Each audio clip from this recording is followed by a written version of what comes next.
शेतकऱ्यांच्या खात्यात पुढील 4 दिवसात जमा होणार आणखीन या 5 योजनेचे पैसे। महाराष्ट्रातील शेतकरी बांधवांनो, तुमच्यासाठी एक आनंदाची बातमी आहे। या वर्षाअखेरीस राज्यातील सर्व शेतकऱ्यांच्या बँक खात्यामध्ये पैसे जमा करण्याचा निर्णय राज्य सरकारने घेतलेला आहे। पुढील 8 दिवसात प्रत्येक शेतकऱ्याला 5 वेगवेगळ्या योजनांतर्गत 50,000 ते 60,000 रुपये मिळणार आहेत।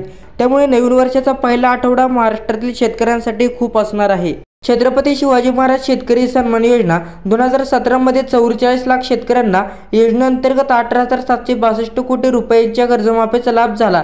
मात्र सॉफ्टवेअरमधील त्रुटींमुळे 6.56 लाख शेतकरी मुकले। मुख्यमंत्र्यांनी आता या उर्वरित 6.56 लाख शेतकऱ्यांना कर्जमाफी जाहीर केलेली आहे।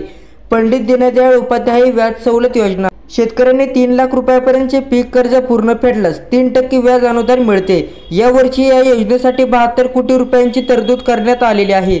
महात्मा ज्योतिबा फुले कर्जमुक्ती योजना 2019 मध्ये सरकारने नियमितपणे कर्जाची परतफेड करणाऱ्या शेतकऱ्यांना 50,000 रुपयांची प्रोत्साहन देण्याचा निर्णय घेतलेला आहे। 14.31 लाख शेतकऱ्यांना 5,190 कोटी रुपयांची देयक आदेश देण्यात आलेले आहेत। उर्वरित रक्कम लवकरच जमा केलेली जाईल। खरीप 2023 मध्ये 1.7 कोटी आणि रब्बी मध्ये 66 लाख शेतकऱ्यांनी पीक विमा योजनेत नाव नोंदणी केली। प्रीमियमची रक्कम सरकार भरते। या योजनेचे यंदाचे बजेट 5,174 कोटी रुपये आहे। त्यामुळे थोडक्यात नवीन वर्षाची सुरुवात महाराष्ट्रातील शेतकऱ्यांसाठी अतिशय सकारात्मकतेने होत आहे, ज्याचा थेट लाभ त्यांच्या बँक खात्यात पोहोचणार आहे। तर मित्रांनो, ही होती आजची अपडेट। व्हिडिओ आवडला तर व्हिडिओला लाईक करा आणि चॅनलला सबस्क्राईब करा। धन्यवाद।